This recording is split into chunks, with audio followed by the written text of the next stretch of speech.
Our energy together here. Let's just do a quick centering, quick meditation. So just ask you to call yourselves into your heart, into your divine essence.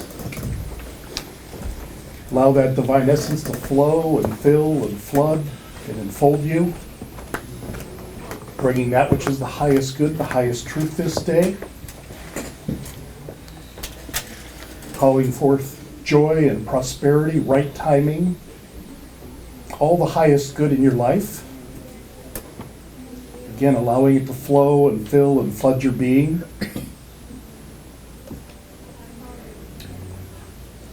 We open and ask for the help of our guides and healers, those who watch over us and help us. Welcome and thank them for their service. I'd like to invite in the highest energies of this year, this spring that we'll be talking about, into summer.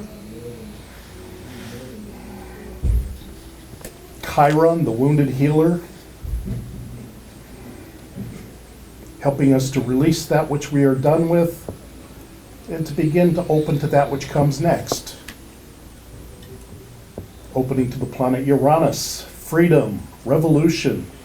It's time for something new, something fresh in our lives.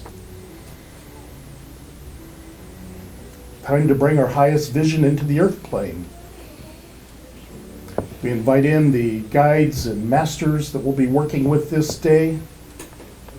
Archangel Michael helping us to connect to Source, removing anything between us and Source that does not belong there, so that when we use our power, we're using it through our direct connection to Source for our highest good. Calling in Saint Germain, the violet flame.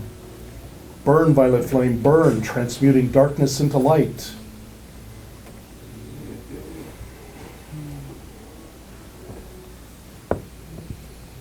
Also like to ask that over the next 24 hours, we get confirmation of what we most need to know. Ask that that confirmation comes in a loving and a gentle and a crystal clear way. And we say thank you, and so be it. So thanks for getting me out of yard work today.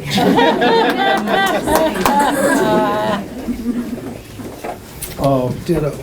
Yeah. You know, I always pay attention in the days before I do a talk, because the universe, I don't know if you've noticed when you go do things, that the universe seems to bring you what you need to work with. Sometimes that's nice and sometimes not so nice. And I'm one of those guys who doesn't know my neighbors. I mean, I've been there for 13 years and I still don't know my neighbors. And so this morning, the guy from across the street comes over. We're looking at my tree, which is all bent over and weird. And he asked me what I do, you know. In the early days, I used to say, oh, I do consulting. You know, try to hide it, make it all nice and generic. And, you know, I've just celebrated this year 23 years doing this full time. And then a lot of years before that when I was, shall we say, in the real world. And the guy didn't know what astrology was. Oh. And usually they go, oh, where's your telescope? Truly, I get that a lot. And so here I am explaining to the person from the South Pacific Islands what an astrologer does. And I know I left him probably not in the clearest state of mind. So the point of that is if I get too carried away with the astrology, because I know some of you know it really well, rein me in, it's okay, all right? So we're going to talk about the energies of spring, but I want to look at the bigger picture. And the thing to set you up with that I'd like to really get across is it's not like astrology is carved into stone. Oh my God, you've got this afflicted Mars, you poor baby, okay? It's a free will thing. We all have the choice. Using my example of Mars, the lower level is impatient, drive too fast, tell the cop to go shine his badge when he catches you for speeding. A higher level would be to take right action to make changes in your life. And so we all have that free will somewhere within us to say, Am I going to emotionally react to some situation in my life through anger? Or am I going to take the higher road and take action to transform my life? Well, the reason I'm picking on the planet Mars is something for you to watch this week, okay? On Thursday, the planet Mars is going to align with the planet Pluto. So Mars is your masculine warrior, I want it, I go get it, attack energy. Or a less nice way to say it is if you've got anyone in your life with anger issues, you probably want to give them a little extra room this week. Because Pluto rules things like the mafia and death and destruction, so we don't want to be walking on the bad side of town after midnight this week. Or a perfect example is you'll see it involved in mechanical things. And Pluto rules death, so what did we have happen? We had an airline with a mechanical failure that almost sucked a person, or did suck a person, at least enough to die. Anyway, if you watch this week, watch the people who are in a hurry or who are emotionally reactive, or that part of you that says, gee, I thought I was done with that issue. Where's that anger thing coming from? Or where's that impatience thing coming from?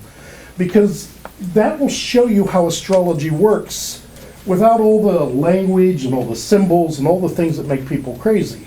You just feel the energy this week, okay? So, with that in mind, let's just say that I'm calling this year a big year of transition. In other words, the universe is starting to poke us in the ribs to get our attention, and next year is going to get more grounded. So if you're feeling your life's a little crazy or disjointed, or you don't know if you're coming or going at times, that's kind of what we're going to talk about. But I need to set you up by taking you back to the last year. So, and I'll be quick on this part so we can get to the meat of what we've really come for. The planet Jupiter is like the Santa Claus of the Zodiac. He's the god of blessings and abundance and I want more. Higher philosophy, coaching, mentoring, travel. Well, he spends about 1 year in each of the signs. And between October of 2017 and November of 2018, this year, he's moving through Scorpio for everybody. Now, it doesn't matter what your sign is. If you're a Scorpio, Jupiter is going to align with your core life force. That's supposed to be a good thing that happens once every 12 years. But everybody is made up of all 12 signs. So when you go read your horoscope in the paper, that's all valid where your sun was. But when we cast a chart, we use all 12 signs. Now, some are more activated than others, or some may not even have any planets in a sign. But regardless, everyone has Scorpio somewhere in their chart. So Scorpio takes us down to the deepest level emotions. I like to joke with clients, not that they think it's funny, is that it's the bottom of the emotional drain at the bottom of the emotional swamp that you have to go in and cleanse it so that when Jupiter moves into Sagittarius, a much more optimistic sign in November, you can rise up like the phoenix out of the ashes. Well, nobody likes to go through, all the issues, and believe me, I'm seeing a lot of clients going through pretty serious health issues, death and dying issues, finally getting around to divorcing that person that they've wanted to do for many years. It's the let go and let God sign. So what is it that it's time for you to let go of? Here's the issue. Jupiter, the word we use is rulership. It means associated with something. It's the boss of something. Jupiter rules your belief system. What are you going to let yourself have? Are you going to let yourself have more, or are you going to talk yourself out of it? Well, if you're carrying around old emotional baggage, or you're having problems letting go of something, how easy is it going to be for you when we get to November and for the following year after November to step up into something larger when it gets more optimistic? In other words, you got to clean something out before you get to the next place of expansion. You know that old Zen story, you fill the tea till it's overflowing. It's been around over and over again. And the master says, well, that cup is full, you got to empty it before we can give you new wisdom. They say it a lot better than that. But I'm sure you guys have heard that story. It's been around forever. So what is it that you are done with that is time for you to let go of? Okay? And that's not just your stuff. I mean, it's great for yard sales, okay? But it's the emotions that are associated with that stuff that you're giving away. It's the attitudes, beliefs, and behaviors that aren't supporting you into going to the next level.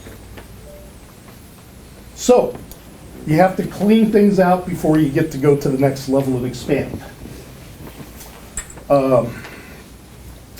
Planet Saturn. Patience, boundaries, discipline, rules, regulations. Saturn moved into Capricorn, one of its favorite signs, back just around the winter solstice. Well, Saturn rules taxes, so what is one of the things we saw happen was a new, whether you like it or not, I don't care politics, it's just whether you like it or not, Saturn and Capricorn rule taxes, and now there's a new tax program out, okay? Rules boundaries, borders. So obviously all the conversations surrounding border walls, be it here in Palestine or what have you. Rules infrastructure, so they're trying to find money for infrastructure under all of this. So the idea is we use the word restructure for Saturn. Where do you need to take care of the core boring boundaries of your life? Where do you need to pay off your credit cards? Where do you need to pay your taxes? Where do you need to I had a client in earlier this week who, they're getting ready to die is what's happening. And so they're going around so that their children don't have to clean up after them and take care of all the, like buy a coffin and stuff like. It sounds morbid, but here's this person trying to do this for her children so her children won't be left with this mess when she dies. And because she knows it's coming, okay? So Saturn makes you face the reality. Oh, it would be nice, wishful Pollyanna thinking. Well, the truth is maybe this lady will have a miracle happen in her life, but everything else kind of says no. And so she's preparing for it. She's being honest with herself and saying, my time's up. So what is it in your life that needs to be restructured, or what core foundation do you need to make solid? I mean, in a contractor, the foundation of the house is the Saturn and Capricorn place. You always build the foundation before you do the rest, right? So that's where we're going to take us into what I really came to talk about this year. But those were the first two pillars, activations, I'm not sure what to call it, that is bringing us into actually our spring conversation. So, April 17th, a few days ago, we have Chiron. Chiron we call the wounded healer. We call him a centaur, half horse, half human. He orbits out by Jupiter and Neptune. Think in ancient Greece. You have this half horse, half human. I don't fit in the horse world. I don't fit in the human world. Anybody feel like they're caught between worlds right now?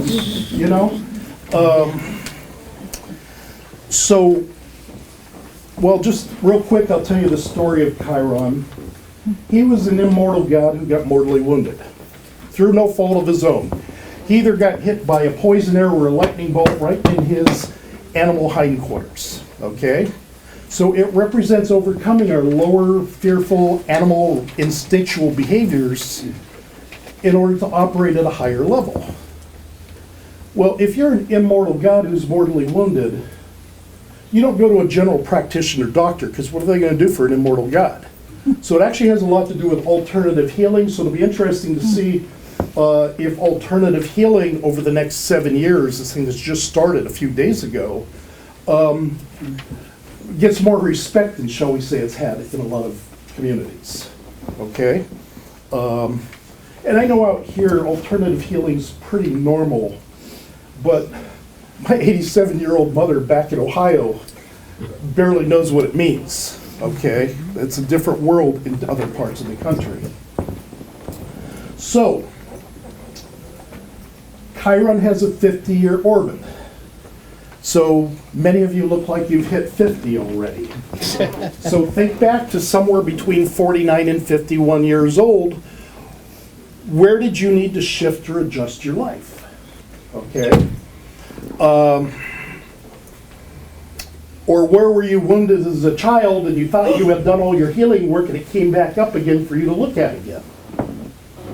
Well, let's give you the example. Let's go back to 2011. And I know it's hard to remember what happened in 2011 for many of us. But that was when Chiron moved into Pisces. Now Pisces rules fish in the ocean. So what happened in the world to fish and ocean when the wounded healer moved into Chiron? Or Chiron moved into the Gulf oil spill. So wounded fish, wounded ocean. Or that was when all the information on, my favorite fish, swordfish, you can't really eat very much anymore because it's the most toxic mercury level thing. Or obviously lately what's been in the news is all the plastic that gathers, okay? So wounded oceans, wounded fish. Well, now it's moving into Aries as of the 17th. Now, just a little astrology, there's 30 degrees in each sign, but Chiron this year is only moving up to 2 degrees of Aries. So it's like, tipping your toes in the water to test it. And Aries is, I'm ready to pioneer a new path. I'm bored. I got to find something new to bring into my life. Aries likes to chase shiny baubles. Not looking for a show of hands, but let's just joke that sometimes Aries are the ones who leave a lot of projects half finished, and then they go on to other projects. It's a pretty common Aries trait. So, what are you ready to start new and fresh on? And yet part of you still caught in, well, I can't do this thing I want to do yet because I've got other stuff I've got to finish up here. I'm caught between worlds, half horse, half human. Well, the way I like to phrase it is you need to take half steps to get where you're going. And I know many people prefer I just want to do it and be done with it. Well, that's not what this is about. This is saying, I need to get something moving here, need something going, but I recognize that I can't get up to full speed. The example of a train at a dead stop. It doesn't get from 0 to 60 miles an hour immediately. It takes a period of time to build up. And so this year, the universe is poking you in the ribs and saying, hey, are you bored? Are you ready for something new? Is it time to go into something more full, more different? And it's saying, yeah, I can get this started, but what do I need to do to clean up the past? Okay. Just a side note, on the handout, and I don't know if we ran out of them or not, but if you want, all the dates are here, but if you want to know where Chiron was in your chart and you don't know, if you want to send me an email, mark@astromark.us, request the January 2018 lecture handout. It's like about a 7-page version of this that gives you all the years that Chiron was in which particular sign. For those of you who don't know that, if you care, okay? But you'll see the dates on here. We have Chiron starting to move into Aries, and then it's going to go back into Pisces at the end of the year. All the dates are there. So what kind of things can we expect? Well,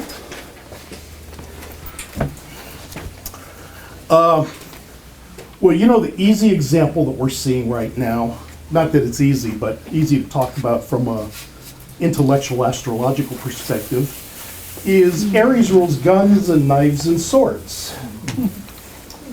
So we have wounded children speaking up and saying, hey, this isn't working anymore. Now, so not getting into anybody's politics, I don't care what your politics are, but I would suggest that with the children finally speaking up, because the adults couldn't do anything about gun control, is that using my Chiron language, we're going to get some half-step solutions to the problem. In fact, I just saw in the paper the other day that the major manufacturer of the bump stocks, you know, the things that turn a regular gun into a serious weapon, is going to stop manufacturing them. So, and many of the states are coming up with their own individual laws because the whole of the government isn't really responsive to, you know, what the changes are that need to happen. So I would think that that's one of the things we're going to see. Oh, let's see, I've got some pictures for you here. So Aries rules athletics. So probably some new things regarding exercise. Well, here's Time Magazine talking about Nike. How do you pronounce it? Hajib? Hajib? So women athletes of a Muslim nature, or Muslim religion, are now able to compete with a Nike hijab, a slick, go real fast hair covering. I mean, it sounds like, you know, it's simple, but it's kind of a big deal if you were in their world, okay? Or, talking about pioneering new paths, women in Saudi Arabia are going to be able to drive now. You know, to us that seems like, what? You know, shouldn't that be normal? To get a little Star Trek-y, so Aries rules your head. Also rules like the roof of your house. So if we're being real pragmatic, just, you know, check your roof. Okay, I mean, sometimes it's that literal. Well, remember Star Trek, the guy Geordi with the eye visor? They have invented this new sight for the blind that is coming out, which is very much like a Star Trek-y visor kind of a thing to help blind people to see. Oh my gosh. So, so if you went back,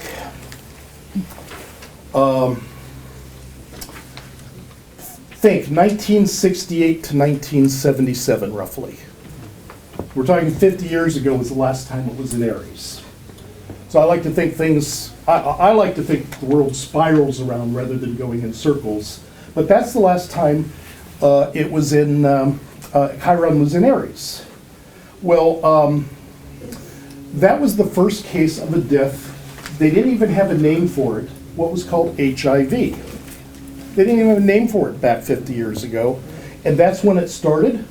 Well, you know, they still don't have a cure for it, but they're thinking now that they're coming up, and see, what they were doing is they were just maintaining it. They were keeping you alive, was what all the medicine has been up until now. Well, now they're moving to the place that they think they're going to be able to heal it, while Chiron is in Aries. So it comes around. Troops started being withdrawn from Vietnam in those years. Well, now we're talking about downsizing in Syria. Okay. My favorite, I'm originally from Northeast Ohio, and that was at the year the Cuyahoga River in Cleveland caught fire. Aries was fire. But see, what that led to was the cleaning up of the Great Lakes. So, Aries rules blood circulation. Well, that was when the Rolling Stones released the album Let It Bleed. I mean, you can be very literal with some of this stuff.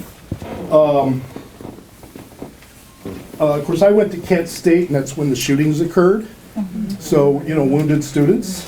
And that was when the assassination of Martin Luther King, and also the attempted assassination of Leonid Brezhnev, you know, in Russia. So, the thing you need to know is it's easier to research bad things that happen in the world because they make the news and they make history books, where the good things people do tend not to really get a lot of publicity. So as astrologers, we have to be careful when presenting material like this, that all the bad stuff, you know. We got a very famous astrologer from World War II in Germany. Well, all of his research is horrible. Everybody's dying. You know, if you were in World War II Germany. So you have to be kind of careful with that.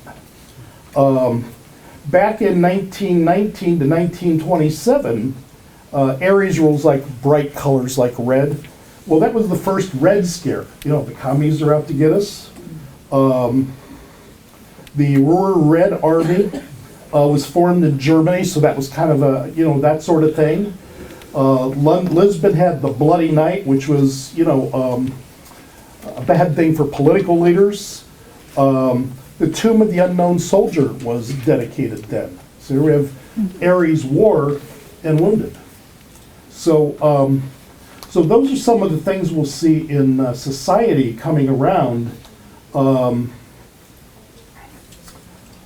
I would think, see, it rules the brain. So I would think helping some of the PTSD trauma and that from returning warriors will get more focus and more help under this. But for you personally, where do you need to pioneer a new path? Where have you gotten too comfortable? Where do you know that you just can't keep doing the things you've been doing, but you can't just quit them and leave them go right away? Okay?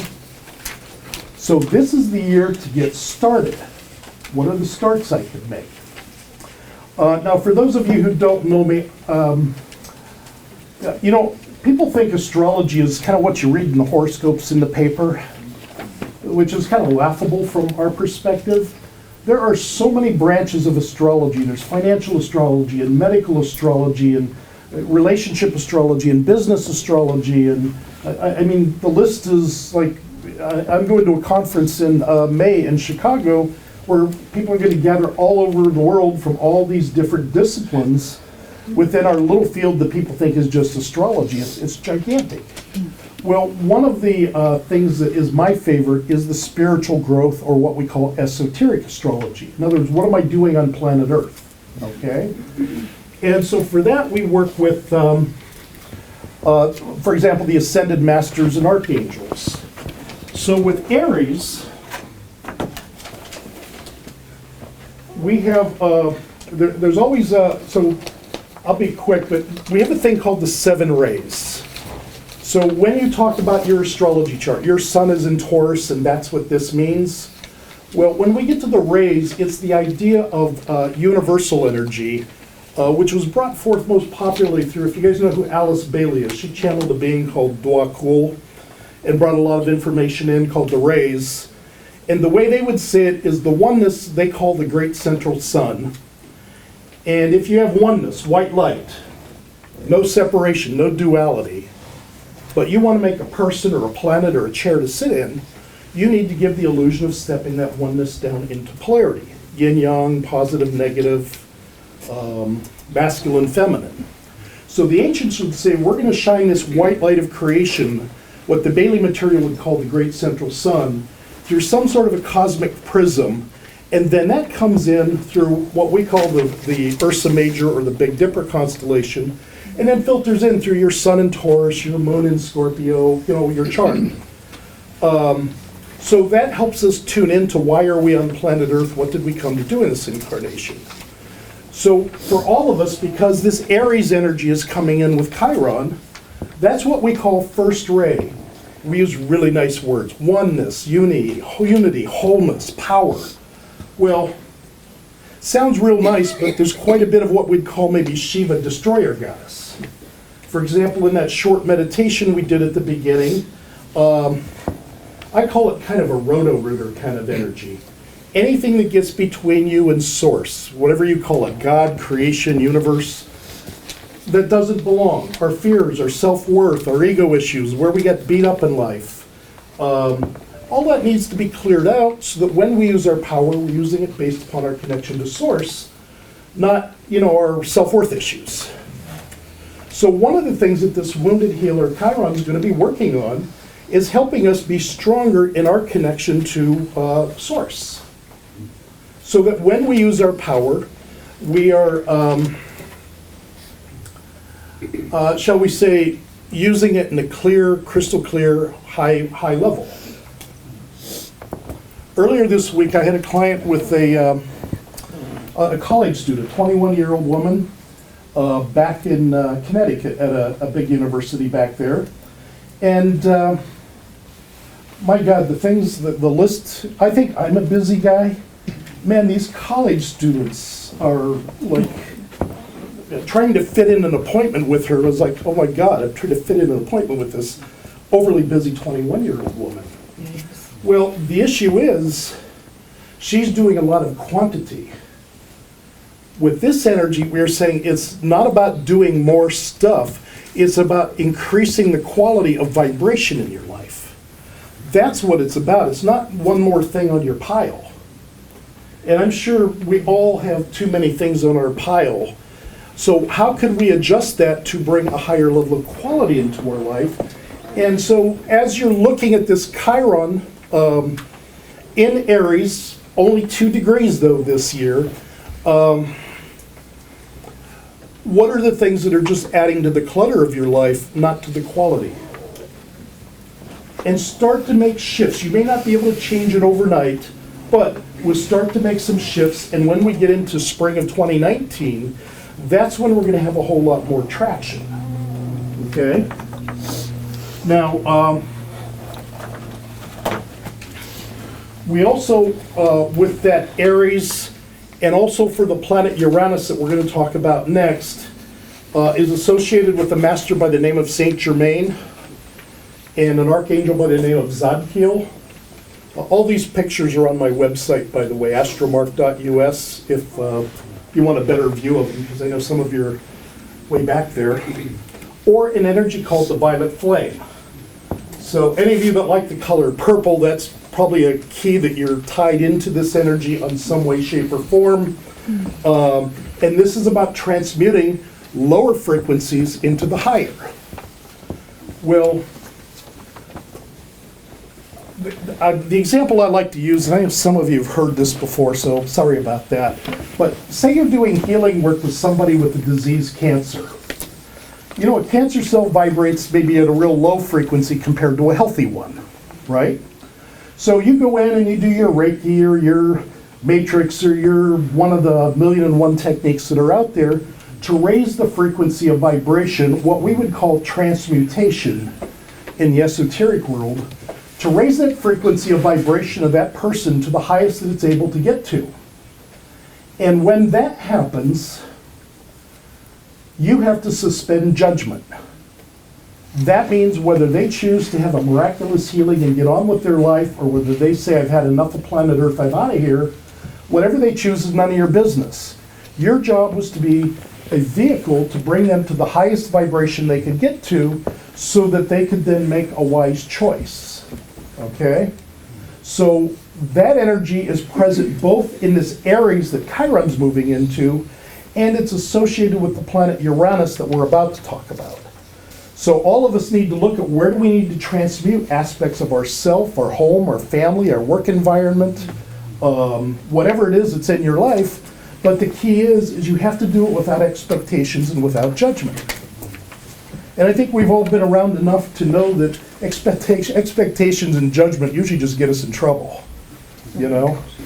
So, so part of all of our work, you know, people who gave up a beautiful Sunday afternoon to come here needs to know that part of this work that's coming in for, well, through 2027, ultimately, is about making transmutation. And I hear people all the time, and the way I'll set this up is I have clients who love President Trump and clients who absolutely hate him. I mean, I get the whole range in what I do. So I practice non-judgment. I figure, what else am I going to do? Practice non-judgment, regardless of whether you're for or against. Well, the idea here, as we start to talk about Uranus, is that we need to break up old patterns. And whether you love the president or you hate him, you have to agree he's breaking up patterns. Okay? Yes. And so Uranus is the wild card. It rules technology, inventions, revolutions, all the websites and all the new apps and all the things like that are associated with the planet Uranus. And Uranus has an 84-year orbit. So this, which is happening, only happens once every 84 years, just to give you a frame of reference.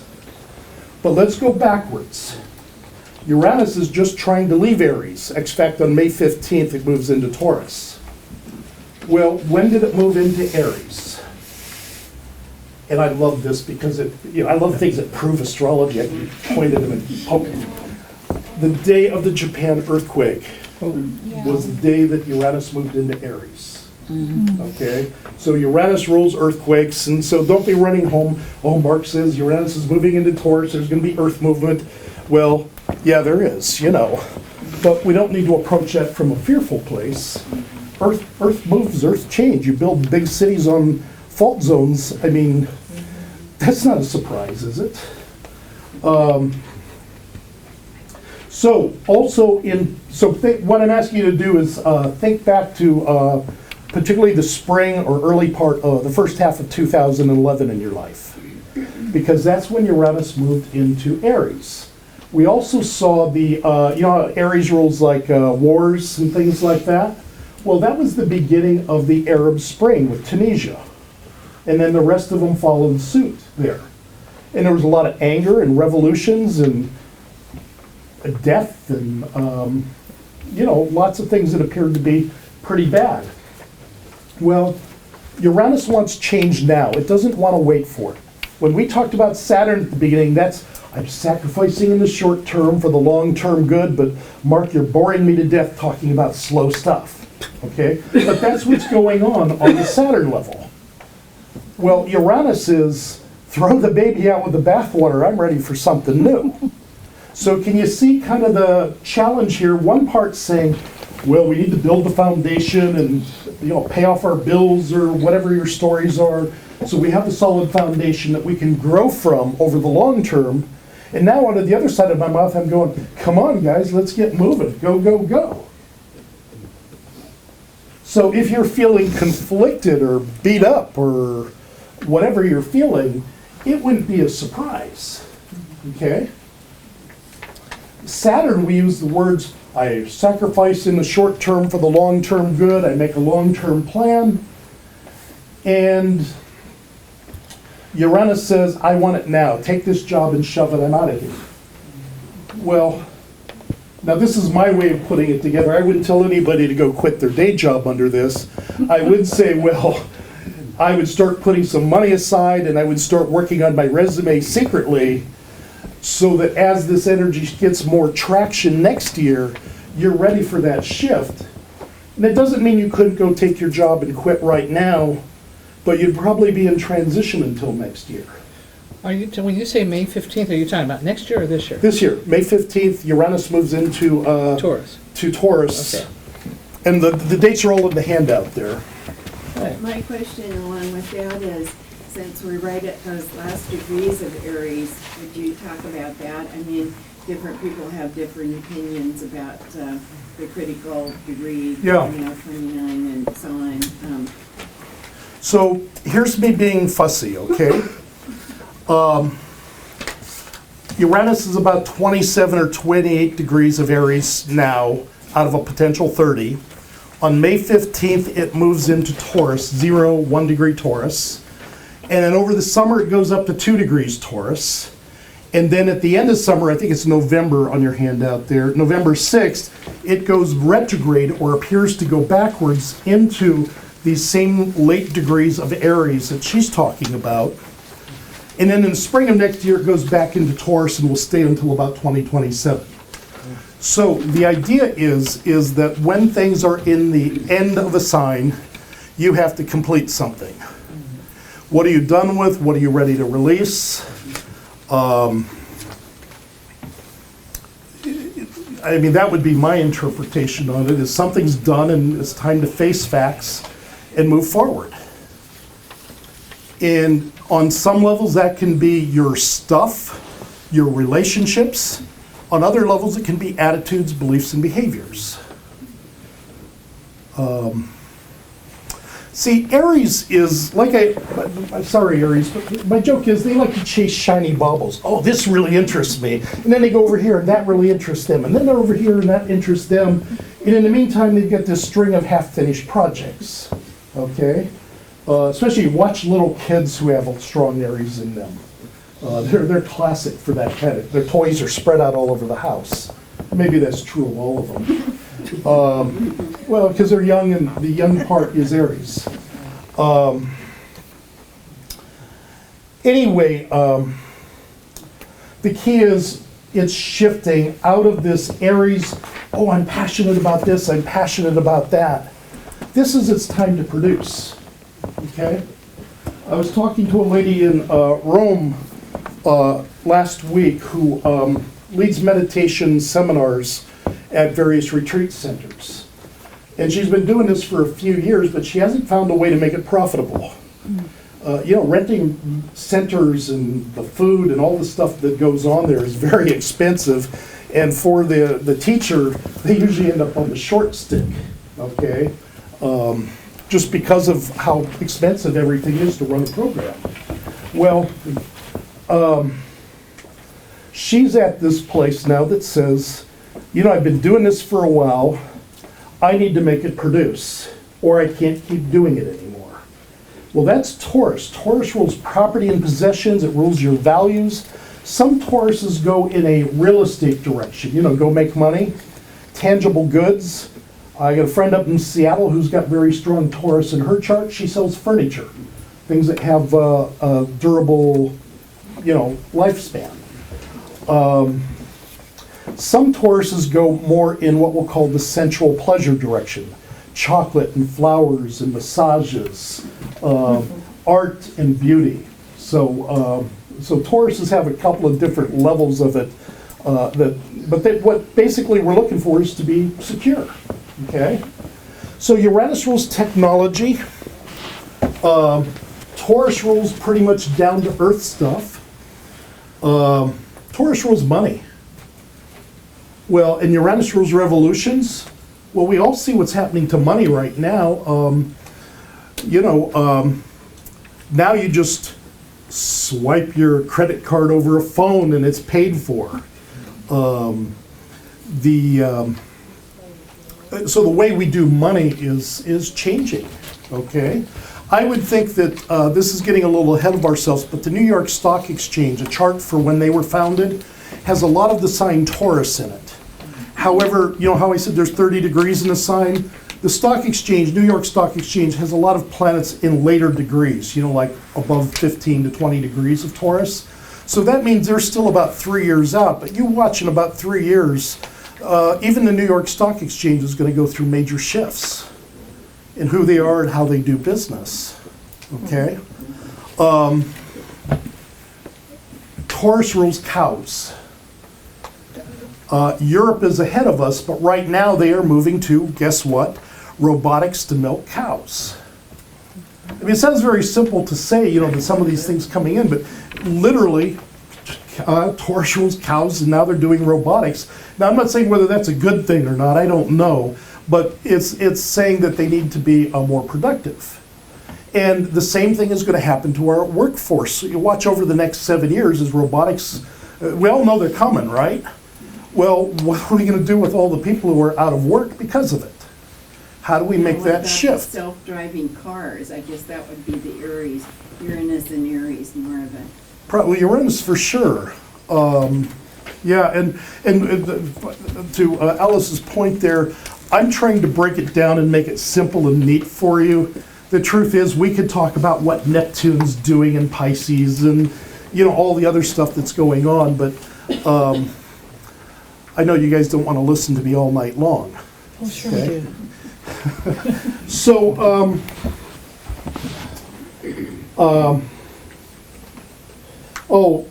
84 years ago, that was when the New Deal was created after the Depression. So they putting people back to work. Social Security was put into play, and now they're all trying to fuss over what to do with Social Security. The Scorpio and Taurus polarity, they're opposite signs. Scorpio can sometimes rule what we'll call poverty consciousness, and Taurus can be prosperity consciousness. Or a more esoteric way of saying is Taurus gets too hung up in money, and Scorpio says you need to go to a deeper level with it. So we can talk on multiple levels with this. John Keynes came up with Keynes, how do you pronounce his name? General Theory of Employment, Interest and Money. It was published, I mean, it was a seminal book in macroeconomics back in the 1930s. Well, are they going to have to rewrite that book now that we're changing how the workforce is going to work? Do those same rules apply, or is it time for a revolution or an update? The one I liked is the Empress and her daughters in Iran appeared in public in 1934 without veils. I mean, you know, it's kind of unimaginable now, but can you think what a big deal that would have been back then? And then that led to the abolition of veils in Iran. That's a head thing, too. Yeah, which brings the Aries piece in. That was Amelia Earhart became the first person to fly solo from Hawaii to California. Well, here she was just in the news again. They think they might have found her as it's transiting from Aries, which is the pioneer, into Taurus, which is stability. So 84 years later, they think they found her. Okay? I guess where I'm going with this is this could really be good for women. So you women have to come in and revolutionize the world. We've already got more running for politics now than ever before. But We're taking over. yeah, well, Again. clean up after us. Mom. I do have a question. You mentioned Taurus being in charge of earthquakes. Do you think that we're going to see anything major? Yeah, in fact, I went through my list of places. I'll see if I can find it here, but one of the places I suggested we watch was Oakland, California, because the city of Oakland has a lot of Taurus in its chart.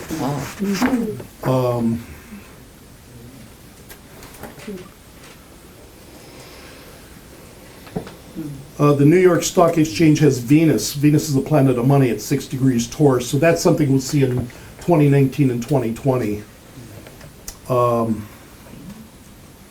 Yeah. Anyway, well, let's do that. I won't go too far into this just because of time, and many of your eyes will start rolling back in your head. But people to watch. Queen Elizabeth has her son, her birthday, at the 1st degree of Taurus.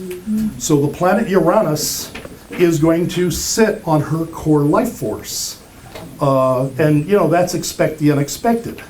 Well, Prince Charles has his moon at the 1st degree of Taurus. So if we were doing relationship astrology, what we call synastry, the queen son, that's like the father or the boss, is aligned with Prince Charles' moon. So like she's the father and he's the mother in that kind of analogy, which, you know, kind of plays out if you really look at, you know, family dynamics. She's the boss. Camilla Parker, she has Ceres, which is a healer goddess, at the very beginning of Taurus too, so perhaps she'll play some sort of healing role, you know, with whatever happens with the queen. It was just in the news that she wants Charles to essentially take over. Just in the last week. The queen or the... Queen Elizabeth. Yeah, Well, it's been in the news. I don't So- think she wants him to take over. I thought that's what Well, was, it was her birthday this week. Yeah, maybe I misread. I think Well, I she think plans she- to outlive him. I don't think she wants Camilla in there, is I think what the deal is. Yeah. But anyway, I mean, I don't want to predict people's death, but I sure wouldn't have chosen to get married in the month Uranus lands on your grandmother's chart. You know, is, you know, from a,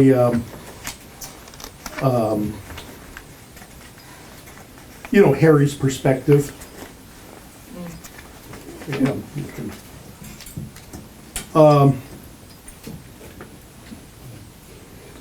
Prince Harry has his Pluto. Pluto is power, transformation, death, and rebirth. He has it at the very beginning of Scorpio. So that means Taurus is opposite Scorpio. So here is expect the unexpected opposite his planet of death and rebirth going on, you know, as he's getting married. And then that's going to carry into spring of 2019 too, by the way. So, I mean, I don't want to predict deaths or anything here, but they sure didn't have an astrologer pick their wedding date. Teresa was talking about choosing dates for surgery. Well, We choose dates for weddings too, and a lot of other things. So, oh, one more and then I'll move. Oops. Whoa. That wasn't good. Hello, TV. Mark without his glasses. You don't see that very often. Melania Trump. She has her moon in Capricorn. Moon is your emotions. It's the feminine. Capricorn is Miss Stable. She's obviously the stabilizing influence there. Her moon is at 6 degrees Capricorn. The reason I'm being fussy is Uranus is going to get up onto her moon next year and then into 2020. Now, on one level, that could be her family story. That could be, my question was, I wonder if she'd go back and live in New York. And the question I have is, well, Capricorn is Miss Responsible. I'll stay with my husband. And the other part says is, whether it's a personal family or whether it's, you know, does she move back to New York? I don't know. Uranus is expect the unexpected, okay? Live in New York now? No, she did at the beginning. It's a trine from Taurus to Capricorn, right? Yeah, so anyway, her sun, her life force sun, is at 5 degrees of Taurus. So that means next year Uranus is going to be sitting on her core life force. Those are, just to give you a frame of reference, Saturn would only sit on your moon once every 29 years, and Uranus would only sit on your sun every 84 years. Wow. Just to give you a perspective there. And she's going to have them both happening in the same year. And what I'm saying is this year provides what I call the movie preview. You know, you go see the movies, you see the previews. And so if you're paying attention, you might get a hint of what's coming. And for those of you who know your chart, if you've got planets in the first 2 degrees of any sign, somehow all of this is going to be activating you. Or like I said with Melania, 5 degrees, she's going to see that next year and the year after that. So, anyways, I just wanted to give you some people that you can watch. The other one,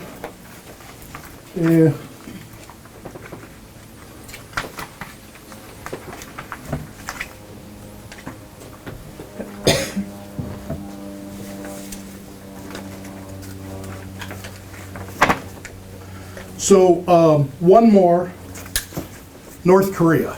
The chart of the country of North, so we call this mundane astrology when you're dealing with political leaders, businesses, countries. Well, we have a thing called the nodes of the moon. They're soul destiny points. And it's interesting that the soul destiny of North Korea, the country, is exactly to the degree where Melania's north node, or Melania's moon is. So I wonder if she would play any role in going, you know, meeting with, you know, North Korea, just because she lines right up with the soul destiny of North Korea. What is it? The North? Her north node's at 6 degrees Taurus. And theirs is as well? Her moon is at 6 degrees Taurus. Oh, okay.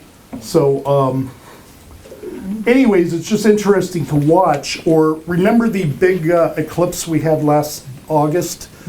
That eclipse landed on the Saturn, which is the disciplinarian of North Korea, and it landed on Donald Trump's ascendant, which is how he projects himself to the world. And Leo is all that fiery bluster that we saw last summer. Okay? Anyways, I'm just trying to give you a feel for how these things play out. What are we doing for time? So I'll let that go, because that's one of those things that if we were at an astrology meeting, it would be 10 at night and we'd still be talking. So I want to get to talking about your individual signs, but to get us there, I just want to tease you on what's coming this summer. So you guys have heard of Mercury retrograde, I am assuming. If things can get screwed up, they will. Yeah. Okay. Mars and Venus go retrograde less than all the other planets, less often. I mean, Jupiter's retrograde right now, the expansive planet from, I think it was March 8th until July 10th. I call it a country western dance, one step back to get to take 2 steps forward later. Well, Mars is going to go retrograde in late June until late August. So Mars is kind of this male warrior. I want it, I go get it. We talked about Mars being active this week in the sign Capricorn on Thursday. Well, normally Mars spends 6 weeks in a sign. But this year, Mars is going to spend almost 6 months in the same part of your chart. So for those of you who know your astrology, if you know where the beginning of Aquarius and the end of Capricorn is in your chart, each house has a particular meaning. Like the 10th house is your career, the 7th house is your committed relationships, the 4th house is your home. So if you know where that was going on in Aquarius and Capricorn, you know where your life is going through some sort of a RE words, review, revise, reassess, redo, remodel kind of a thing, okay? Well, warriors don't like to go backwards as a rule, but the idea would be is, well, we're going back to redo so that we can come fall, bring our new battle plan out into the world. Well, Aquarius is groups, friends, and organizations. So you may very well be looking at which groups, friends, and organizations do I want to continue to play with, or go research new groups, friends, organizations, or who am I done with? Okay. Well, at the same time all this is going on, we're going to have 3 eclipses this summer. Now, eclipses work in polarities. And this is not technically true, but it's true enough to get me through this talk. They spend about 1.5 years in each polarity. So they have been running between Leo and Aquarius for a little over 1 year now.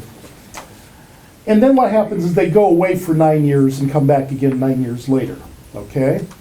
So Leo is about opening hearts. It's about creativity. It's, hey, I need to have more fun in my life. I mean, everybody I talk to says I'm not having enough fun right now. And Aquarius is opening up to new groups, friends, organizations on one level, or it's I detach from the world because they're all nuts and I don't want anything to do with it. So some Aquarians will detach and others participate on what we'll call bringing higher ideals into the world, okay?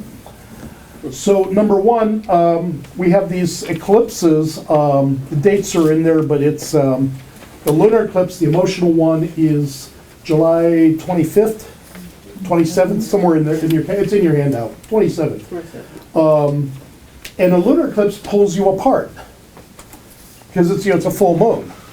So one part's saying, oh, I want to go out and open my heart and be creative and play and have some fun this summer. And then the other part's looking at, I don't know, all the stuff you need to do, maybe.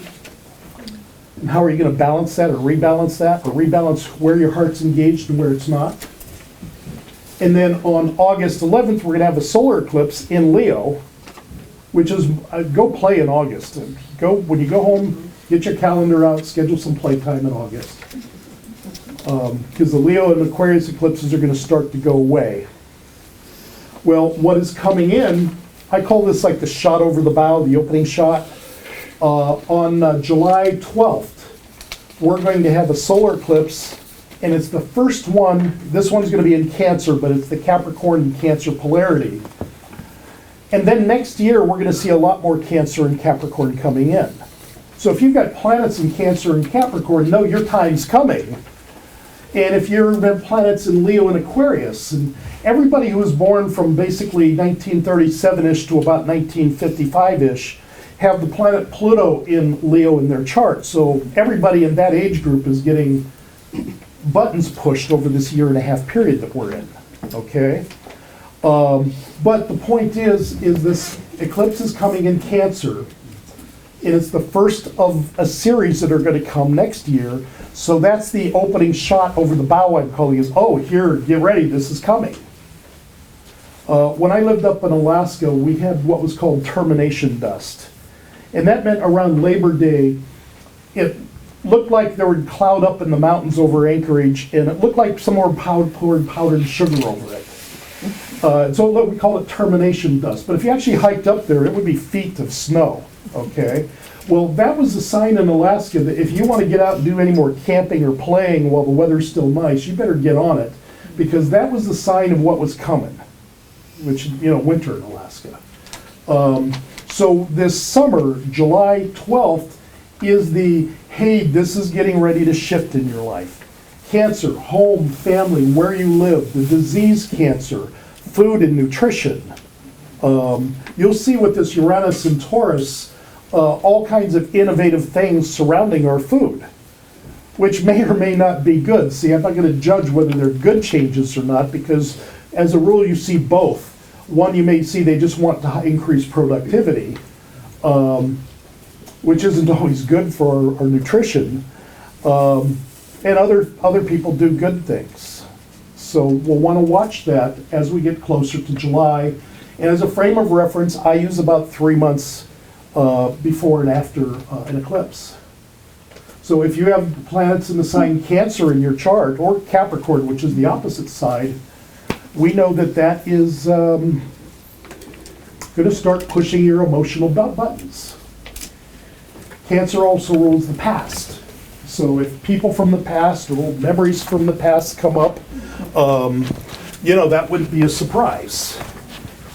I don't know if you know, I do a form of astrology called astrocartography, which is finding your power places on planet Earth.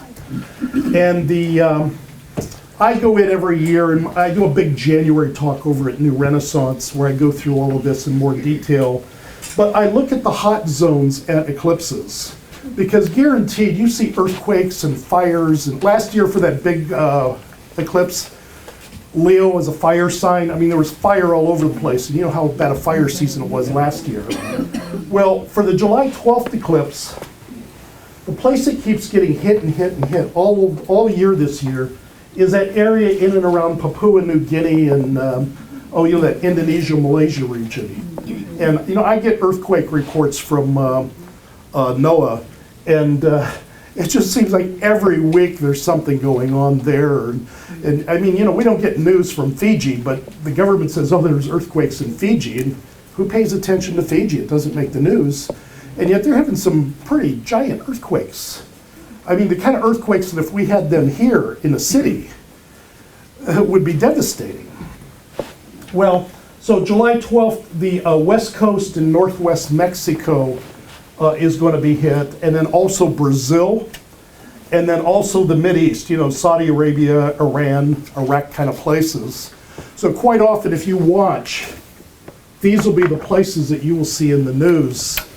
It's not always earthquakes or, but Taurus does rule the earth, and Uranus does rule earthquakes. What about the tsunami that I know? Tsunami, yeah. Can we have that? Please. Interrupt you totally. Can you tie in your intuition that you use, I know, with your work, with all of this? How does that work? How does that work? I don't know. For me, it just works. I do that, what I call clairsentience and clairaudience. So, there's all the clairvoyant and all that. Well, I don't really do the clairvoyant. I see personalities. I don't see, like the psychics who can describe a picture to you or a person to you. I can describe their personality, but I can't see them necessarily. And clairsentience is you just know the answer. When I first started, I won't tell you how long ago, long time ago, I started off using an Ouija board. Remember how Jane Roberts did her book out of an Ouija board? Mm-hmm. And after working with it for a little bit, I found that I knew the answer faster than the Ouija board could put it out, so I put the Ouija board away. I didn't need it anymore. Mm-hmm. And it's the same with astrology. I mean, you could come in for, my hour-and-a-half initial consultation, and we could really talk for 6 hours. So you have to intuitively know what are the important things to talk about, or what are the important things that are going on in a person's life, and that's where the intuition comes in. And the way I do it is 2 ways. One, where's my eyes drawn to right away when the person sits down with me? And number two, like, well,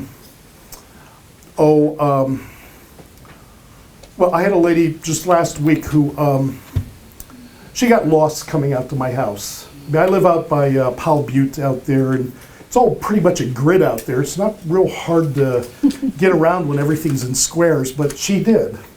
And so I knew that on some level she was feeling lost because that was a story she told me when she walked through the door. So we started off with, you know, her feelings of ungroundedness or being lost, and then moved on from there. So I think that's about the best I can answer that. You'll see a lot when you're one-on-one with people then, primarily? Yeah. Well, I think you can do group too, but like, for example, we did a centering at the beginning, which was as much for me as it was for you, hopefully, so that we're all on the same page as we're working together in a group. So that hopefully what I have to say is reflective of the group consciousness, rather than being scattered all over. Which is why I like doing that centering, because it helps us all be on the same page, so to speak. So, yeah, that's how I would view that. Other questions before we get started? Get started? Yeah, well, yeah, sorry, we're gonna get going here. We're gonna move pretty quick now. Yes, can we open a door for air or Yeah, anything? I'm Right yeah. there. Can I get Over a door over there in the window? Straighten my knees for a second. Oh, God, that's so helpful. Thank Oh, you. man, that's nice. I know, because do you think you could use this fan? No, we're running down. Okay. That window's perfect. Awesome. I should have done that sooner. While we're putting ourselves together, let me, this is a good transition to do shameless plugs. In June at New Renaissance, I'm going to be doing a mini workshop on Ascended Masters in the Violet Flame. So it's kind of a sampler to let people know what that's about for later on doing the more deep level work. So that's one thing. I have a email newsletter that comes out at the new and full moon, and you're welcome to register for that at astromark.us. Then I also do a quarterly newsletter, of which you see the lavender colored one here, but on the newsletter, on the website or linked off of the email newsletter, it's actually about, runs anywhere from 9 to 11 pages, where that one's, you're holding it just 6 pages. So that's it for shameless plugs, okay? And again, if you want a more extensive handout, just email me at mark@astromark.us for the January handout ask for, because it has more pages in it, if you need more information still. Alrighty? So, you think I was talking quick before, we're going to get moving faster. What we're going to look at is where Chiron and Aries, which we said just started a couple days ago, where you need to take half steps forward or where you need to heal old wounds. And then we're going to look at Uranus moving into Taurus, which is where can you bring innovative new ideas into, well, one level manifest. You have some brilliant new app that you want to design. Uranus rules technology and Taurus is go make money, so let's invent a new app and go make money doing it. Or it also would be about transforming value systems. So, if you, we're going to do it by your sun sign, and for those of you who know your rising sign, that's how you project yourself to the world, your ascendant. Listen when we talk about those things, because both will equally apply to you. Or for those of you who know your chart, you can do it with every planet. Okay? Ready? We're going to start with the Tauruses. We're going to start with the earth signs. So if you have a Taurus sun or your rising sign is Taurus, Chiron in Aries is going on in what we would call your 12th house. And if you want to know all about these houses and more definitions, on my website there's a 25-page astrology primer you can download for free. Anyways, for the Tauruses, this wounded healer Chiron in Aries is in your subconscious behind-the-scenes place, which would, one joke on that, we call that the place where you go clean your psychological closet of all the gremlins you've shoved off in there. And it opens you up because you can't get enlightened if you are holding on to old stuff, okay, the old wounds. But where can we pioneer a new path? Well, the great thing for Tauruses would be is we're going to do the behind-the-scenes preparation for what we're going to get ready to be bringing out in a more full way next year. Or where can we take half steps to pioneer this new path, knowing I can't do it all at the same time? Now, the 12th house is also the place of spirituality and intuition, psychic abilities, film and photography, the ocean. So some people would just go walk by the beach and wait for inspiration to come. Others might do some deep level psychological mirrors, dream therapy and hypnotherapy kinds of things, so go find it on deeper levels. But for the Taurus part, the Uranus in Taurus is going into your first house. And the first house is how you project yourself to the world. So one level of that would be, is it time to update your photos on your website or brochure or Christmas card or however you're putting your image out into the world. Now be aware that Uranus is pretty eclectic, but Taurus is pretty grounded. So normally you would say some joke like, oh, you're probably going to go paint your hair fuchsia or something like that. Taurus wouldn't do something like that, but Uranus would. But maybe it's time to bring a little more zip into how you're putting yourself out into the world. I mean, Maybe Taurus they would... just need to get moving. Yeah, the first house rules exercise. Is it time Well, to... in Taurus, it doesn't move Yeah, unless there's really Yeah. reason to. yeah. And so the first house actually rules exercise. So, is it time to upgrade your exercise regimen? But it's your appearance. It's the clothes you wear, the way you do your hair, the whole deal there. So we're going to do the earth elements first. So Virgos, Virgo sun, Virgo rising sign. Chiron is in the 8th house, which we jokingly call sex, death, and taxes. Other people's money, it's shared resources. The thing about Virgos, and there's other signs that are like this too, is they think that they can do it faster and better than everybody else, so they end up doing everything themselves and wondering why isn't there anyone to help them. The 8th house is being able to receive help or use the resources of others in a responsible way. So some Virgos are going to be dealing with their finances. It rules, think of a mortgage broker. They help you find money to go buy your house at the best rate. If you're a college student, you're going to go out looking for grant or scholarship money in the 8th house. A financial planner is a person who's investing your money on your behalf, hopefully responsibly, so that you can retire or whatever you're going to do with the money. Or on the other level, this would be, for example, anybody who has to clean up any old childhood abuse issues. This would be a great time to clean that up and let that go. Or they might be volunteering for some hospice group or dealing with people who are, ending their term on planet Earth for the Virgos. Now, the Taurus part for this Uranus in Taurus is in the 9th house, which rules publishing. So is it time to write your book, Virgos? It rules long distance travel, foreign cultural things. So do you have the travel bug and want to go somewhere, Virgos? This is a time where, and remember, Uranus is going to be in this sign for 7 years. So is it time to start planning your world trip? It's the place of coaches, mentors, ministers, but more than anything else, it is a place of transforming belief systems. So where are your belief systems, Virgo, holding you back? Where are you too busy? Virgos like to make lists. So where are they too busy making their lists and doing all the diddly stuff that needs to be done, but not getting around to the bigger things that they actually want to do? You know what I mean? Capricorns.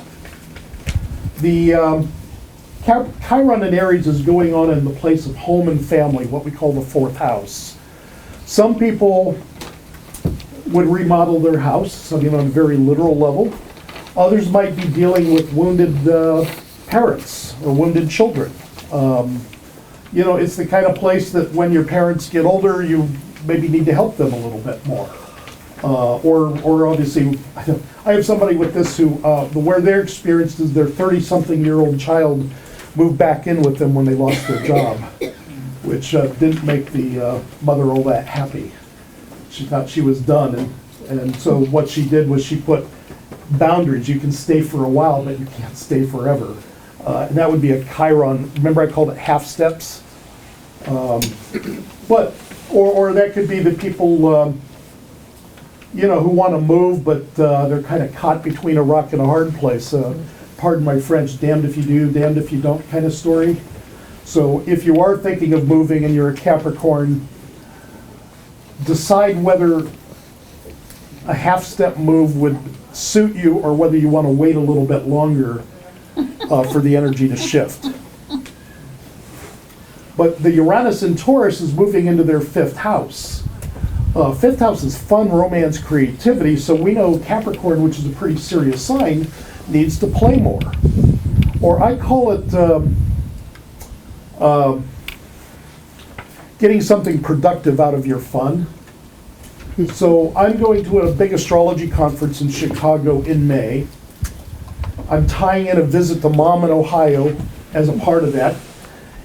I'm going to have fun. I get to talk my weird language with a bunch of people that also speak astrology. And I get to write it off my taxes. Best part. That's fun play for me. I'm not the guy out in the bars like I was when I was 18. I'm the, I want something useful to come out of my fun. I used to have a client who, as his fun hobby, made coffee tables and inlaid mosaic Egyptian like motifs. Remember we talked about the art side of Taurus? And then he would sell it for $5,000. Now is that not a hobby you could get behind while you're watching TV, laying out Egyptian mosaics and selling them for $5,000 for fun? I mean, so Capricorns, you know, hey. So now we'll go to the fire element sign. You know, fire is creativity, passion, spirituality, enthusiasm. So for the Aries, this Chiron in Aries is in their first house of self-identity, self-esteem, self-worth. So if they are feeling beat up on a self-esteem level, you know, that's obviously time for them to heal whatever those issues are. Or like we said with one of the other signs in the first house, is it time to upgrade your public image? How are you showing yourself to the world? My terrible joke for that is I am getting more and more clients who want Skype consultations, whether it's because I have a national practice or just because the folks out in Beaverton don't want to drive to the east side anymore. So I can't just wear my ratty sweatshirt and sweatpants on Skype anymore. I had to go out and buy some proper clothes to be on Skype, so I don't look like a bum. Yeah. You know? So how could you, Aries, upgrade your image? Yeah. The Uranus and Taurus is in a money place, so the Aries just, I mean, perfectly crass, go make money, okay? The thing is the second house isn't just about your money, it's about your values and desires. I have clients who are never going to need money ever again for 30 more lifetimes, okay? They value other things, so it's time to put their energy into what they actually value. It's just easy from an astrology perspective to say, go make money, okay? The other thing about Taurus, and this is for all of us, we call Taurus a fixed sign. Taurus, Leo, Aquarius, and Scorpio are all fixed, and that means they're great at surviving and persevering, and they're the ones you give those hard jobs to because they're the ones who can follow through on it. They're the ones who work with the people who have the disease cancer because they don't let go, okay? Well, because it is a persevering, enduring sign, it can also get rigid. So massages, yoga, stretching, And that would be a message for all of us on some level, is where do we need greater flexibility? Taurus in the body also, and this is for everybody, rules neck and thyroid, so neck and shoulder massages, or if you have, or if you're prone to any thyroid type issues, neck issues, you would want to pay attention to that in this incoming 7 years. Okay? Leos. Well, we've got Chiron in the 9th house. So remember we called Chiron the caught between a rock and a hard place, or I can do half-step strategies. Well, the 9th house is travel, publishing, import-export businesses, the legal system. So if a person were in a legal battle with Chiron here, I would, you'd have to look at their whole chart first as the disclaimer, but just the general answer would be, they're probably going to get a half-step solution that makes everybody a little happy and a little bit not happy. You know, caught between worlds. Or they want to do the world tour, but maybe they have to just settle for one country this year. Okay. Or maybe they want to publish a book on,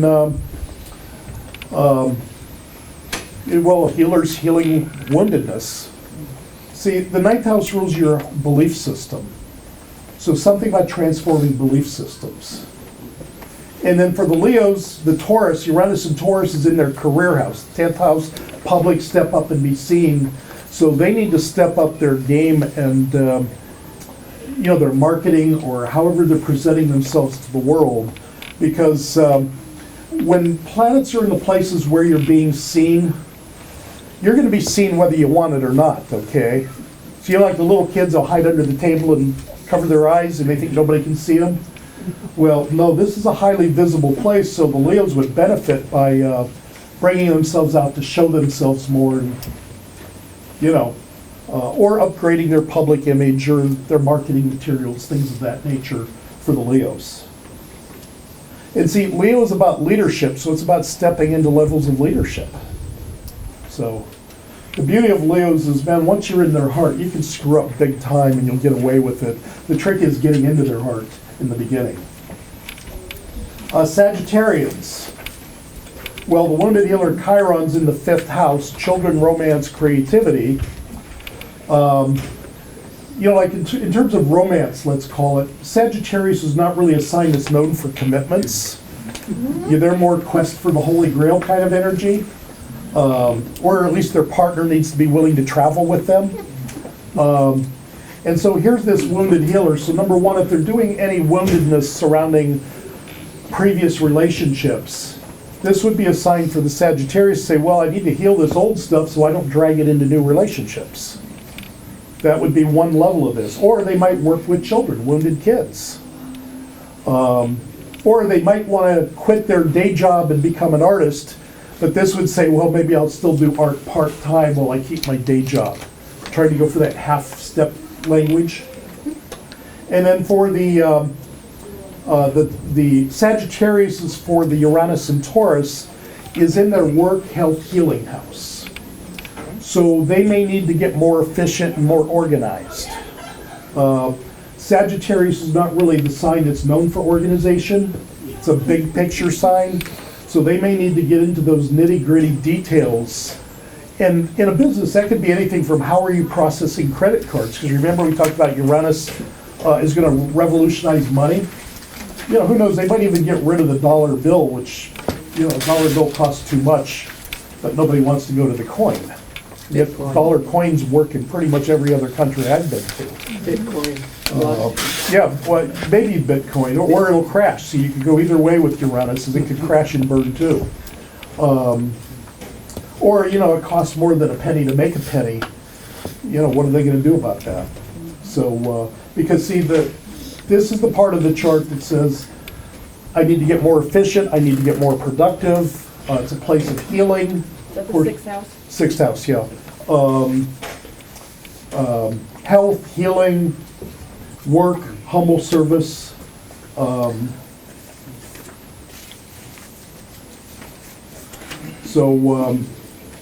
it's a revolutionary. I used to have a client up in northern Washington State who has this, and he was a marijuana grower before it was legal. So he was all very secretive and all that about what he did. But Uranus is the revolutionary, and you will see Taurus in terms of how we grow things. So watch agriculture, among other things. But anyways, in summary, Sagittarius, you need to get more organized. You need to become more efficient. Where are you wasting time or energy? Water signs, Cancer. Well, you know how Cancer, crab shell, hard on the outside because they don't want everybody to know they're a mushball on the inside? Well, this is in their public career house.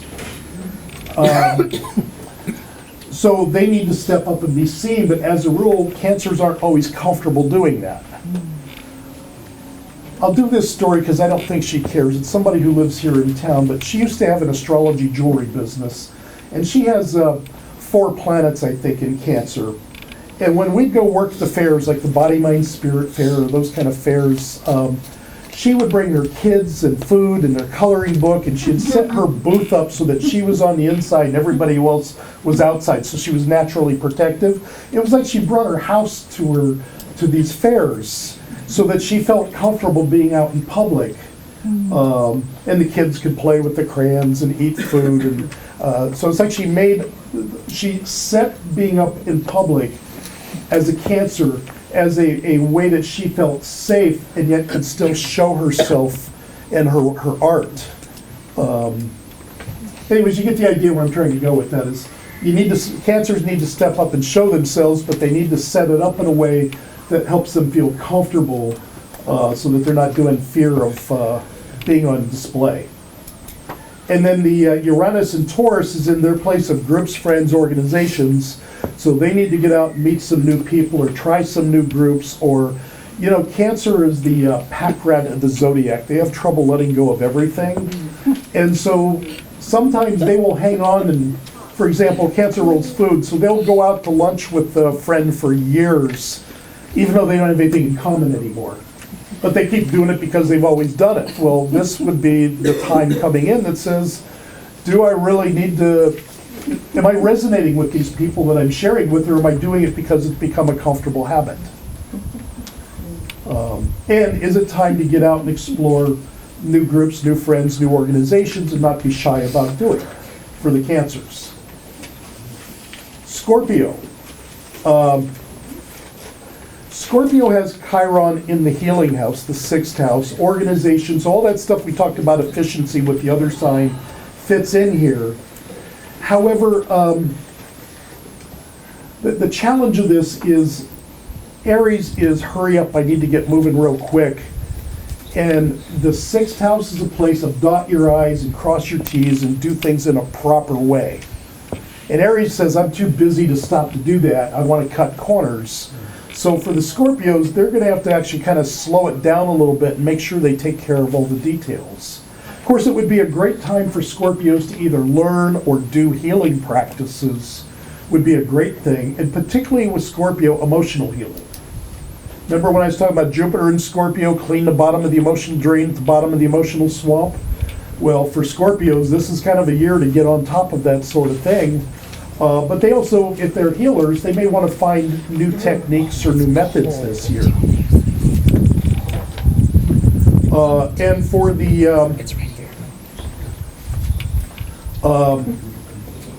the Uranus and Taurus for Scorpios, this is in their house of relationships. So Scorpio is one of those signs that hangs on and hangs on and hangs on. It's a great detective, great researcher. We lovingly say that Scorpios have a well-developed BS detector. They know who's full of baloney and who's not. And this is going on in the place of relationships. So if you have any Scorpios in your life, or you're Scorpio yourself, it wouldn't be a surprise to see some brutal honesty in your relationships with this incoming energy. And see, Scorpio is not happy with superficial information, so they go down to the vulnerable nitty-gritty. I mean, that's why Scorpio is associated with sex, death, and taxes. It brings everybody's issues up to the surface. So Scorpios are going to be shifting relationships this year. And of course, as I said, all this that we're talking about is just getting a foothold this year. Next year, it's gonna have more traction when it's in there, till basically 2027. Last of the water signs is Pisces. The wounded healer is in their money house. This isn't true of all Pisces, but as a rule, Pisces is a sign that doesn't really care about money. It's a sign that wants to go beyond the veils of this world to see what is this new vision that needs to come in. And see, the issue here is we have this wounded healer in the money house, so a nice way of saying it, they can come up with some alternative strategies to increase not just money, but what they value and what they desire in their life, but they need to take half steps to get there.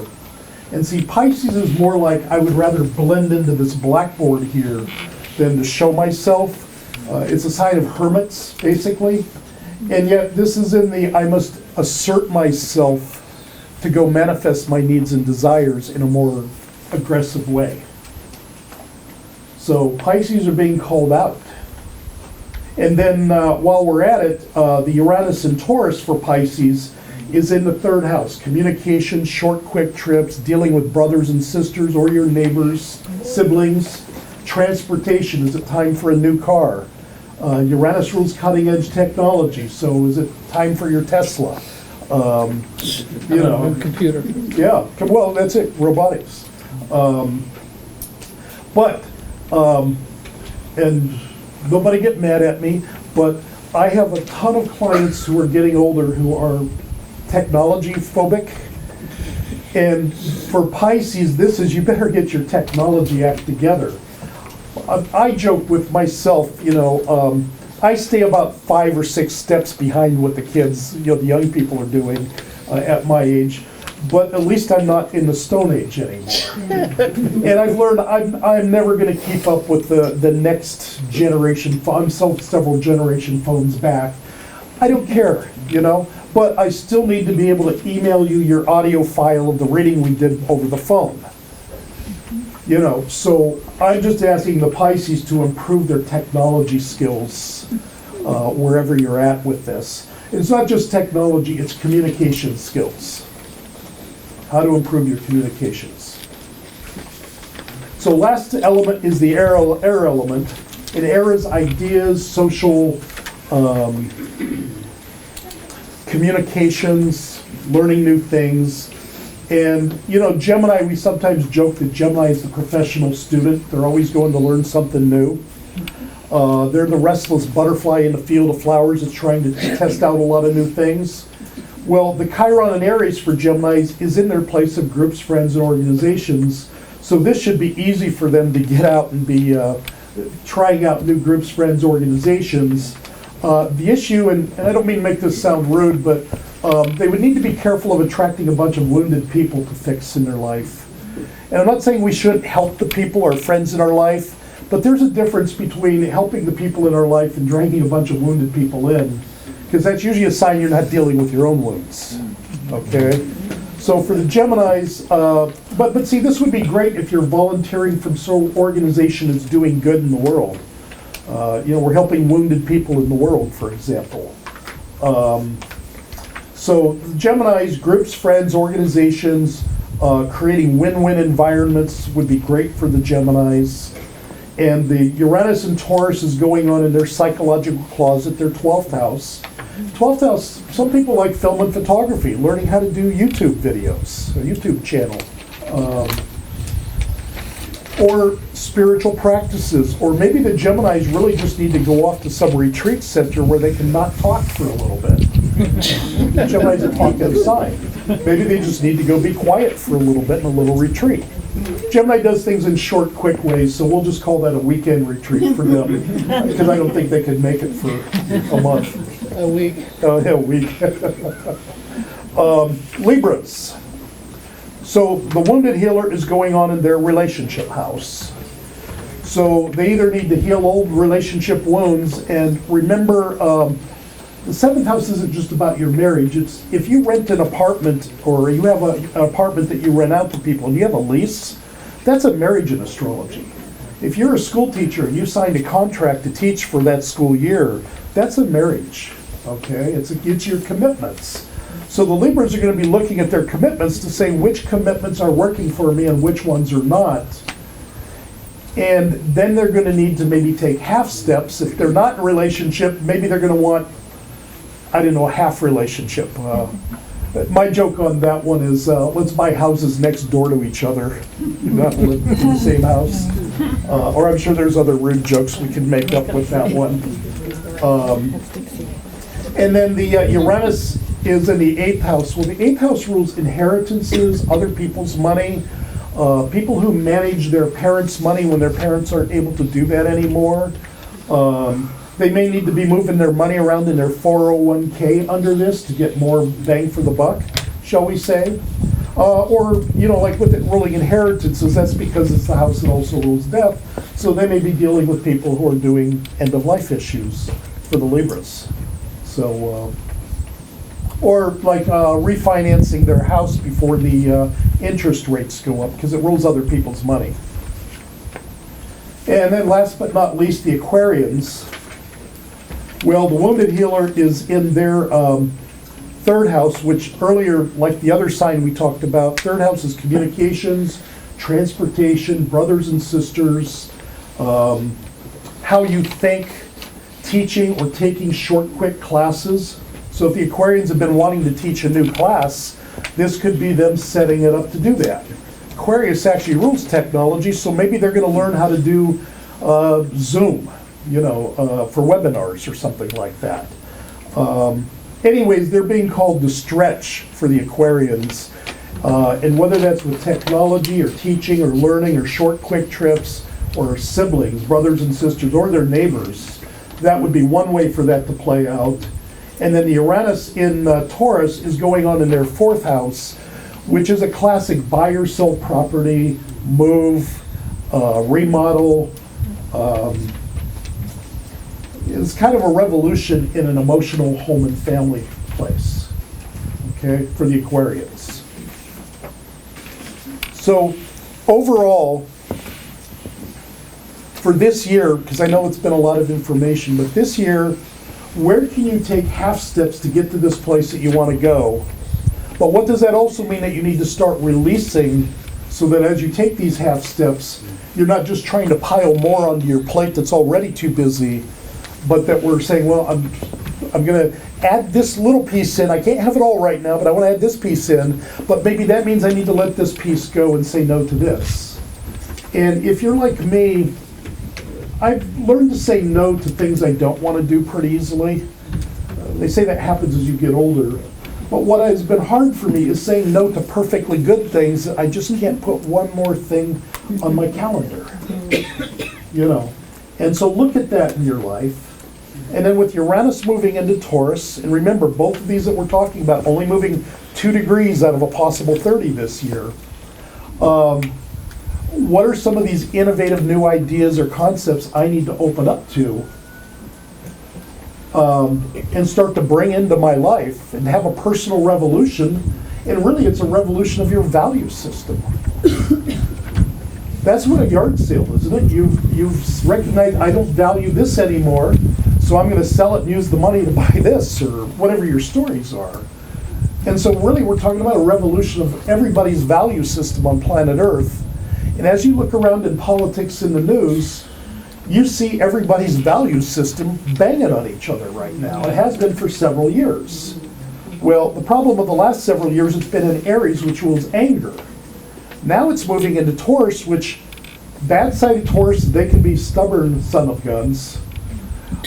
You know, my way or the highway, will butt our heads against each other until we have headaches. Or they can recognize, in the Esoteric, we call it fourth ray, which is a master by the name of Serapis Bey, and Archangel Gabriel, you know, the messenger, is associated with the fourth ray. And we use the words harmony through conflict, which means the lesson for all of us through much of this energy is going to be, how do we stay in our center in spite of the chaos that we see every time we turn on the news, or you know, the next rude tweet or whatever may happen. And so this harmony through conflict is, I must learn to stay in my center so that as the world around me is in its breaking eggs to make an omelet mode, that we don't get drawn off or sucked into the drama.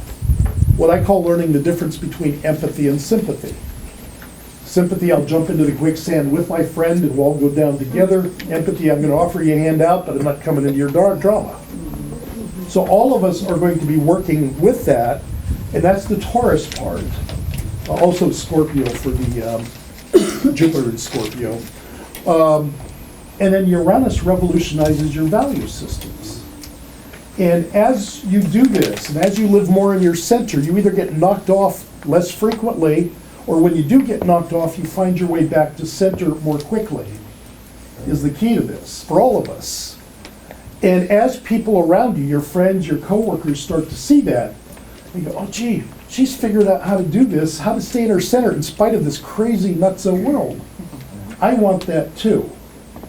And I've seen people go in two directions with this fourth ray energy, which is only going to get stronger here.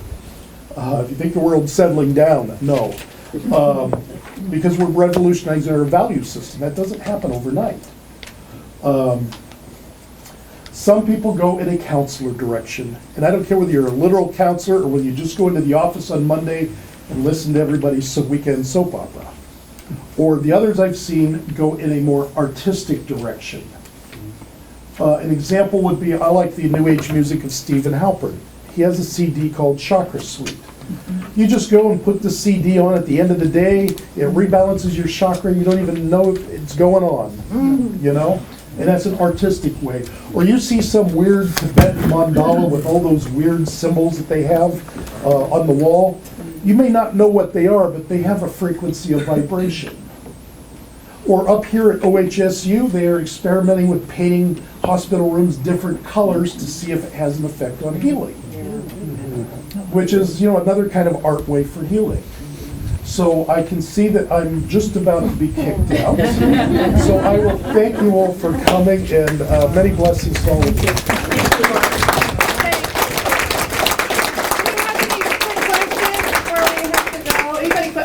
Throw in a quick question. I'll say this much. Real quick, Okay, go ahead. how would you, what is your take on Vedic astrology? My joke is it makes me a triple Virgo, and nobody deserves to be a triple Virgo.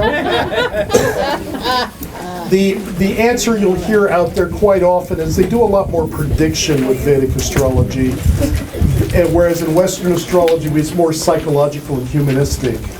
But both work. I've had my Vedic astrology done, Jyotish, and it works. And there's a lot of similarities between the two. But personally, I think you pick what works for you and you work with it. You know. You're saying it just targets things a little differently? Yeah, it basically to keep it quick, there's a thing called precession of the equinoxes, which means that the zodiac is currently 23 degrees off of mathematically. And so what takes my Libra sun and would make me a Virgo.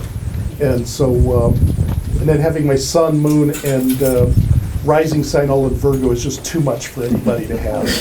So that's why I stay with Western. Well, Mark, I want to say that I found this talk extremely timely. All of the things that you said about Taurus seem to apply to me, and tomorrow's my birthday. Yay! So she will be our bellwether to what this energy is about. Sex next Thursday. Well, thank you again. Thank you.